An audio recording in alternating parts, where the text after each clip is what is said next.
ეთერშია ქრონიკა 17 საათზე. გაგაცნობთ ახალ ამბებს. ქართულ პოლიტიკაში შეჭრილი გერმანიის ელჩი კონსულტაციებისთვის გაიწვიეს. პეტერ ფიშერის არადიპლომატიური ქმედებები და შეფასებები. მსოფლიოს ერთ-ერთი ყველაზე ცნობილი მუზეუმი ლუვრი გაძარცვეს.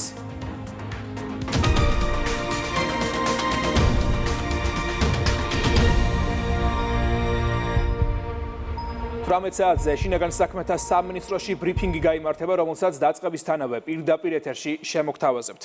მედიაში კი ვრცელდება ინფორმაცია აქციის რამდენიმე მონაწილის დაკავების შესახებ, რომელთაც კანონდარღვევისკენ ნინო ლომჯარიამ ორჯერ მოუწოდა. თავად ლომჯარია არ პასუხობს ქრონიკის სარსა და შეტყობინებას, რატომ აიძულა მცირე რიცხოვან აქციაზე შეკრებილები გზა კანონსაწინააღმდეგოდ გადაეკეტათ. მოწოდება მან სოციალური ქსელიდან გაავრცელა, მას შემდეგ რაც შინაგან საქმეთა სამინისტროს გაფრთხილების შემდეგ რუსთაველზე შეკრებილებმა გზის სავალი ნაწილი გაათავისუფლეს. ლომჯარია კი მოვლენებს პარლამენტის მიმდებარე ტერიტორიიდან აკვირდებოდა და არ იდგა უშუალოდ გზაზე. გუშინ რუსთაველის გამზირზე რამდენიმე ათეული მონაწილე ისევ შეიკრიბა, მოძრაობის შეფერხებამ კი მოქალაქეების უკმაყოფილება გამოიწვია.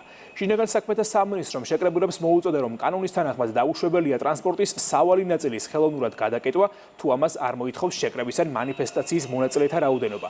ასევე მოუწოდა აქციის ორგანიზატორებსა და მონაწილეებს დაეცვათ კანონის მოთხოვნები და 15 წუთში გაეხსნათ სავალი ნაწილი.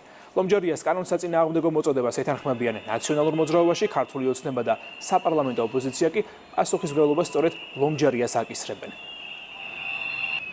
Შემიძლია დავითანხმო ქალბატონ ლომჯარიას ამ პათოში. რუსთაველის პროტესტი არის მნიშვნელოვანი და საქართველოს თითოეული მოქალაქის ვალდებულება არის ამ პროტესტზე ყოფნა. მე არ მგონია, რომ ამ პროცესში მონაწილე ადამიანები ყველა ერთად ვინც ვართ, ვინ მეტი და ვინ ნაკლებით არის ამ პროცესში, ეს უნდა გაიზომოს რაღაცნაირად. ყველა ვისაც რა შესაძლებლობა აქვს რეჟიმის წინააღმდეგ იბრძვის. ისეთი პოლიტიკოსები, როგორიც არის ნინო ლომჯარია, რომელიც საქართველოში ბომბების წვიმას ნაწრობს, მოუწოდებს ახალგაზრდებს და ამ აქციის მონაწილეებს, რომ კვლავ გადაკეტონ რუსთაველი და ამით ფაქტობრივად მოუწოდებს ადამიანებს ნებაყოფლობით ჩასხდნენ ციხეში, რაც ჩემი აზრით მას აკისრებს პასუხისმგებლობას და ამ შეკრების მონაწილეებს მოუწოდებ მე არ აყვნენ ასეთი უპასუხისმგებლო ადამიანების მოწოდებებს, მათ რა თქმა უნდა აქვთ უფლება თავიანთი პროტესტი მშვიდობიანად კანონის ჩარჩოებში დააფიქსირონ, თუმცა გზის გადაკეტვა უკანონოდ დასჯადია საქართველოს კანონმდებლობით. მისი ეს განცხადება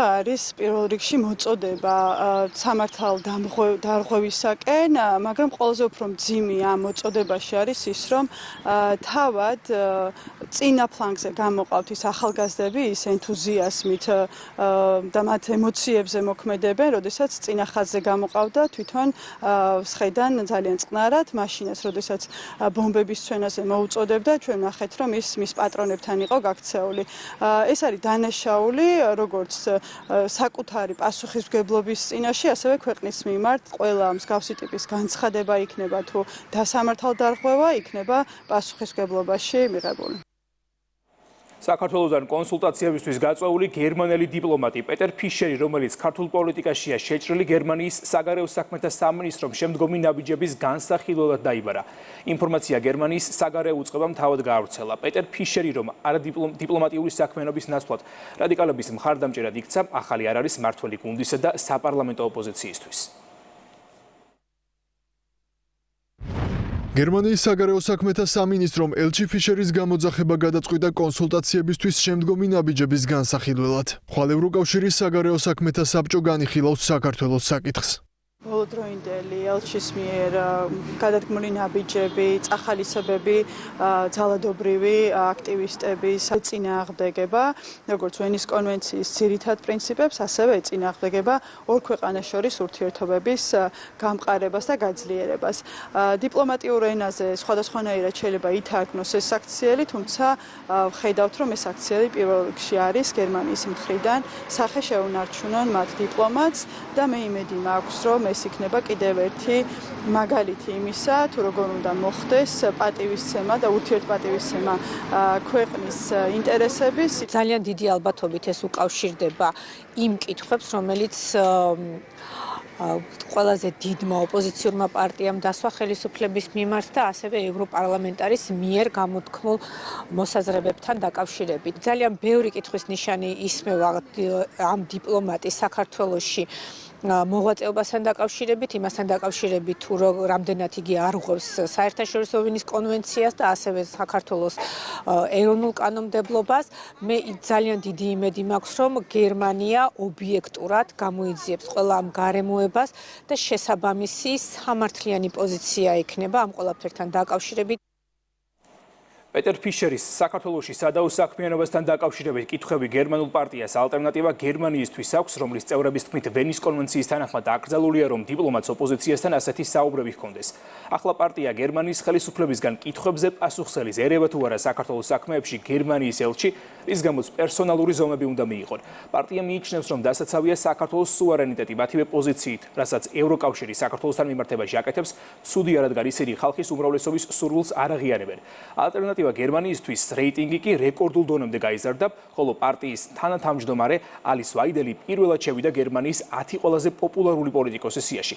ახალი გამოკითხვის შედეგების თანახმად გამოკითხულთა 27% მზადაა ხმა მისცეს ალტერნატივა გერმანიისთვის, ხოლო მართლ ბლოკს ქრისტიან დემოკრატიულ კავშირსა და ქრისტიან სოციალურ კავშირს ამომრჩევლთა 25%-ის მხარდაჭერის იმედი შეიძლება ჰქონდეს.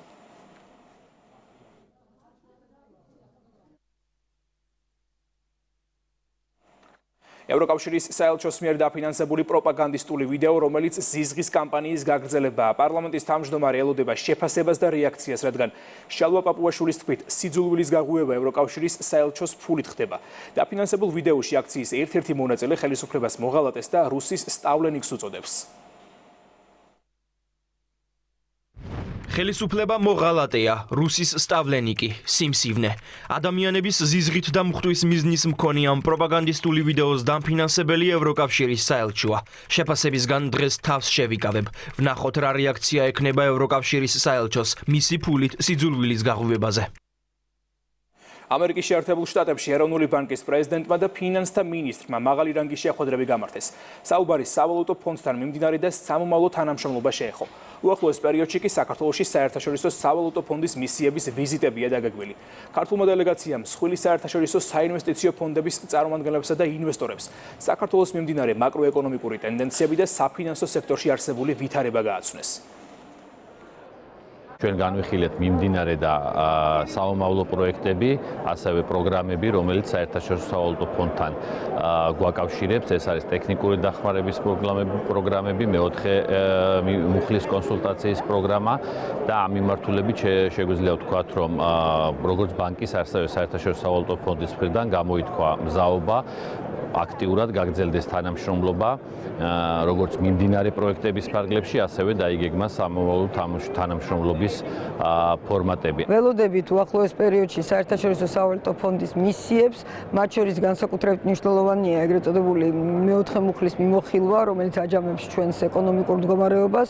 თქვენ იცით, რომ წინა მიმოხილვა, როდესაც ჩატარდა, გამოქვეყნდა ძალიან ისეთი პოზიტიური ანგარიში, რომელიც აღნიშნავს საქართველოს ეკონომიკის განვითარებას, საქართველოს ეკონომიკის მედეგობას სხვადასხვა შოკის მიმართ და მათ შორის მონეტარული პოლიტიკის ეფექტიანობას.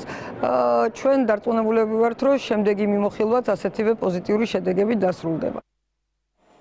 წყალტუბოში პარლამენტის მიერ ინიცირებული პროექტის ეროვნული გმირის პრეზენტაცია გაიმართა. მხარეთმცოდნეობის მუზეუმში ღონისძიებას ახალგაზრდები ესწრებოდნენ.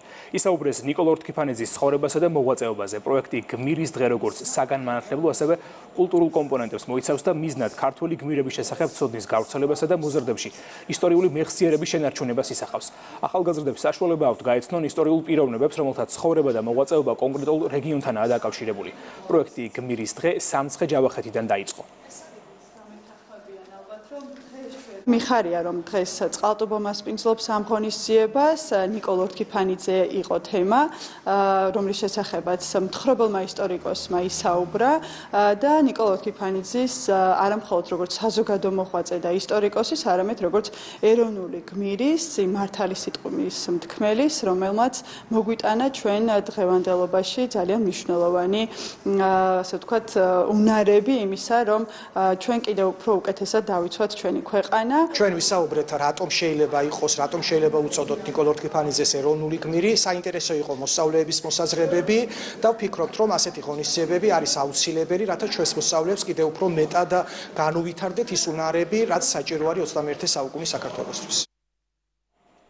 შემოდგომის წყალტუბოს სახალხო დღესასწაული 2 დღე აღენიშნება. წყალტუბოს ცენტრალურ ნაწილში სხვადასხვა კულტურული, სპორტული და გასართობი ღონისძიება მიმდინარეობს. მოწყობილია საგანგებო სიტუაციების მართვის თავდაცვის ძალების საჩვენებელი სივრცეები. საშემოდგომო და სამეწარმეო გამოფენები და ახალგაზრდული სივრცე. საჯარო სკოლებმა კი ცნობილი ლიტერატურული ნაწარმოებების პერსონაჟები წარმოადგენს. დაჯილდოვდებიან სკოლების წარმატებული დირექტორები, პედაგოგები და წყალტუბოს საპატიო მოქალაქეები. ასევე სოციალურად დაუცველ 7 ოჯახს ახალი საცხოვრებელი სახლების გასაღებებს გადასცემენ. არის ძალიან ბევრი ხალხმრავლობა, არის ადამიანთა ჯგუფები გახარებული სახეებით, რა თქმა უნდა, სასიამოვნო დღე არის. უკვე დღეს ხდება ის, რომ დაცილებული წყალტუბლები ერთმანეთს ხვდებიან და საზეიმო განწყობა ყველა მხრივ. არის მოწყობილი საბავშვო გასართობის სივრცეები, არის იქნება დღეს საღამოთი გალა კონცერტი, რომელიც შემდეგ ფოიერკით დამთავრდება. უამრავი სტუმარია წყალტუბოში და ოტია იოსელიანის სახელობის პირველი საჯარო სკოლა ისევ მოწოდების სიმაღლეზეა. მითიური გმირები გავაცოცხლეთ, არგონავტების მითი, ასე წარმოვადგინეთ ყვავილების მეჯლისში. ზოგადად ყვავილი ედელვაისი, რომელიც სიმბოლოა გამარჯვების, ცეკვით ის წარმოვადგინეთ და მუზეუმში იყო შეხვედრა, სადაც ქალბატონი მარიამ ლაშხი იყო სტუმრად. ახლა კი უცხოეთის ახალი ამბები ნიკოლო სარკოზი აცხადებს, რომ პატიმრობის არ ეშინია, ციხეში თავაწეული შევა და წიგნის დაწერას გეგმავს. ამის შესახებ საფრანგეთის ყოფილმა პრეზიდენტმა ფრანგულ გამოცემა ტრიბუნს განუცხადა და აღნიშნა, რომ პატიმრობის პერიოდში რაიმე განსაკუთრებულ პრივილეგიებს არ ითხოვს. ნიკოლო სარკოზი პარიზის ციხეში 5 წლიანი საშერის მოსახდელად 21 ოქტომბერს უნდა გამოცხადდეს. ციხის არ მეშინია თავს მაღლა უწევ ციხის კარიბჭის წინაც კი. ციხეში ყოფნის პერიოდს ნაყოფიერად გამოვიყენებ და წიგნს დავწერ. დრონების შესახებ შეწული შეტყობინების გამო მიუნჰენის აეროპორტი დროებით დახურული იყო. სააგენტო Associated Press-ი ფედერალურ პოლიციაზე დაყრდნობით იუწყება, რომ ამის შესახებ პოლიციის რამდენიმე ადამიანმა, მათ შორის დაცვისა და აეროპორტის თანამშრომლობა აცდობეს. აეროპორტი 9 საათი დაიკეტა, რის გამოც 3 რეისი გადამისამართ და 1 კი გაუქმდა. მოგვიანებით ფედერალურმა პოლიციამ განაცხადა, რომ მათ ტერიტორიაზე დრონები ვერ აღმოაჩინეს.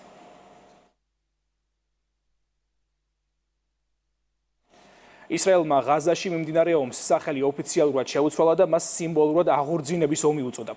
შესაბამისი ინიციატივით მინისტრთა კაბინეტს პრემიერმა ნეთანიაჰუ მიმართა. ინიციატივა ისრაელის მთავრობამ დიდი უმრავლესობით დაამტკიცა.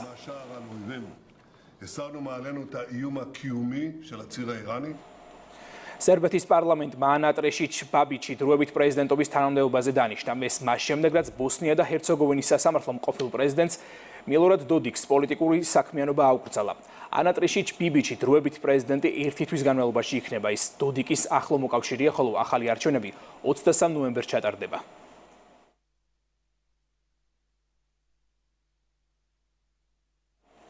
სოფლიოს ერთ-ერთი ყველაზე ცნობილი მუზეუმი ლუვრი ძარცვის გამო დროებით დაიხურა. საფრანგეთის კულტურის სამინისტროს ცნობით მძარცველებმა ნაპოლეონის კოლექციიდან 9 სამყავრული და ძვირფასეულობა გაიტაცეს. ვრცელდება ცნობა, რომ დამნაშავეებმა რეგენტის უმსხვილესი 140 კარატიანი ბრილიანტის გატანა ვერ შეძლეს. გაქცევისას კი იმპერატრიცა ბოგარის გატეხილი დიადემა დაუვარდათ. ძარცვა მუზეუმში დილით ლუვრის გახსნამდე 4 წუთით ადრე მოხდა. მუზეუმში ახლა პოლიცია იმყოფება. ძარცვაზე ინფორმაციის მიღებიდან რამდენიმე წუთში უკვე აქ ვიყავით. გულახდილად გეტყვით, ძარცვა ძალიან სწრაფად მოხდა დაახლოებით 4 წუთში. ეს ნიშნავს, რომ საქმე პროფესიონალებთან გვაქვს. ძარცვის დროს მათ უძვირფასესი გვადაუვარდათ, რომელიც შეუფასებელია. ის ლუვრის მუზეუმთან ქვევით იპოვეს. გამოძიება მიმდინარეობს. ჩრდილოეთ კვიპროსის თურქულ რესპუბლიკაში საპრეზიდენტო არჩევნები იმართება. სეპარატისტულ რეგიონში 77 საარჩევნო უბანია გახსნილი, პრეზიდენტობისთვის კი 7 კანდიდატი იბრძვის. გამარჯვებისთვის ხმათა 50%-ზე მეტის მოპოვებაა საჭირო. არჩევნები იმის გამოცდად მიიჩნევა, შესაძლებელია თუ არა გაყოფილი კუნძულის გაერთიანების შესახებ მოლაპარაკებების განახლება. Bu topraklardaki çocukların seçimi hep bu atacak. Tabii Kıbrıs Türk halkı demokrasi პაკურციხეში მსოფლიო დონის საბრენდე ქარხანა გაიხსნა. უახლესი ტექნოლოგიებით აღჭურვილი საწარმო ღვინის ეროვნული სააგენტოს ხელმძღვანელმა მოინახულა. ქარხანაში 100-მდე ადგილობრივი დასაქმდება და 22,000 ტონა ყურძენს გადაამუშავებს. კახელი ფერმერებისთვის კი ყურძნის ჩასაბარებელი კიდევ ერთი მნიშვნელოვანი ობიექტი იქნება. ყველა ახალი საწარმო ძალიან მნიშვნელოვანია ჩვენი დარგისთვის, ვაზისა და ღვინისთვის, ქართული ვაზისა და ღვინისთვის და ფიქრობ, რომ მსგავსი ინვესტიციები კიდევ უფრო წინ წაიყვანს ქართულ მეღვინეობა მევენახეობას, კიდევ უფრო გაუთქვავს სახელს და მნიშვნელოვანია ამ მხრივ როგორც ღვინის, ასევე სხვა ყურძნისეული წარმოშობის სპირტიანი სასმელების, როგორიც არის ბრენდი, ჭაჭა, მათი ხარისხი, მაღალი ხარისხი და მათი წარმატება საერთაშორისო ბაზრებზე. ეს კუთხე გამოირჩევა უხვი თეთრი ყურძნის მოსავლით და ძალიან შეიძლება ითქვას, რომ ყოველთვის იყო ხოლმე რაღაც თხოვნა გლეხებისგან, რომ აი ამ ლოკაციაში როგორღაც გაჩენილიყო საინტერესო საწარმო. ჩვენ ეს მაგიტომ ავარჩიეთ ეს ადგილი. გავხსენით ის დიდი არეალი, სადაც შეგვიძლია რომ ბევრი ყურძენი გადაამუშავოს ამ საწარმო.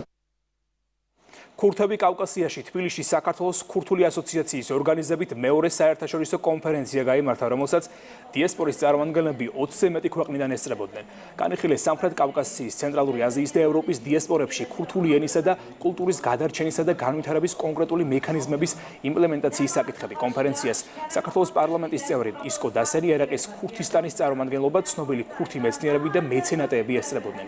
ხვალ კონფერენციის დელეგატები ქურთული საერთაშორისო ბიზნეს ასოციაციის თაოსნობით შეხვედრას გამართავენ ქართველ ბიზნესმენებთან. საქართველოს კავკასიაში უკვე მეორედ ატარებს ამ კონფერენციას. ეს არის მშვენიერი ტრადიცია, მე მინდა ვისარგებლო შემთხვევით. მადლობა უთხრა საქართველოს საერთოდ ჩვენს მთავრობას, რომ ამის საშუალება არის.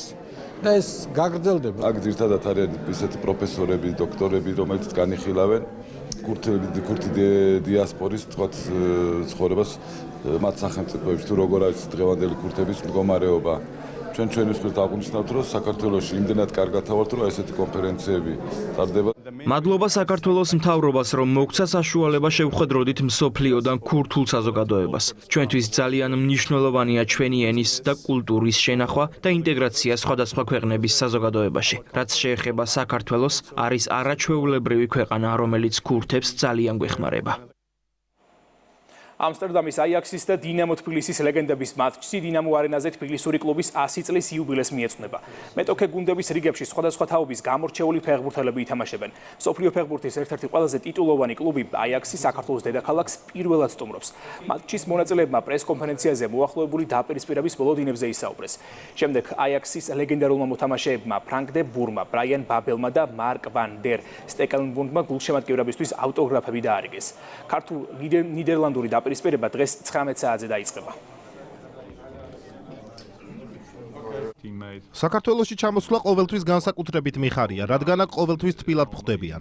რაც შეეხება ფეხბურთს, თქვენი საფეხბურთო ფილოსოფია საკმაოდ შემტევია. ქართველებს ყოველთვის გამორჩეული მოთამაშეები ჰყავდათ. შესაბამისად, დღევანდელ შეხვედრაში ძალიან საინტერესო თამაშს ველოდები. საქართველოში პირველად ვარ და აქაურობა მომწონს. თქვენი ქვეყნის შესახებ შოთა არველაძისგან ბევრი რამ ვიცი. ქართველი მოთამაშეები ნიჭიერებით გამოირჩევიან, რაც თქვენმა მეკარემ გიორგი მამარდაშვილმა დაამტკიცა. რაც შეეხება დღევანდელ მატჩს, შეხვედრის დაწყებას მოუთმენლად ველი. ილია თოფურია ქართველ გულშემატკივარს შეხვდა. UFC-ს ორგზის ჩემპიონს მეფეების მუზეუმში 1000-ობით კომაგი დახვდა. ისინი ილიას სახელს სკანდირებდნენ და მებრძოლთან ფოტოს გადაღებასა და ავტოგრაფის მიღებას ცდილობდნენ. ილია თოფურია საქართველოში რამდენიმე დღის წინ ჩამოვიდა და არაერთ ღონისძიებას დაესწრო. მან UFC-ს ქამარი ალექსანდრ ვოლკანოვსკის დამარცხებით მოიპოვა, ხოლო მისი დაცვა მაქს ჰოლოივესთან მოგებით შეინარჩუნა. შეხვედრის ბოლოს ჩემპიონმა ექსკლუზიურად კომენტარი ტელეკომპანია იმედთან გააკეთა. გადაიცი ყველა. ამოვედით უბრალოდ ცოტა რა გაგვეზიარებინა ხალხთან, მაგრამ ესეთ ეფექტს ნამდვილად არ ველოდებოდით. მადლობელი ვარ ყველასთან. ახალი ამბები ამ დროისთვის დასრულებულია. ქრონიკა ეთერში 18 საათზე სპეციალური გამოშვებით დაბრუნდება.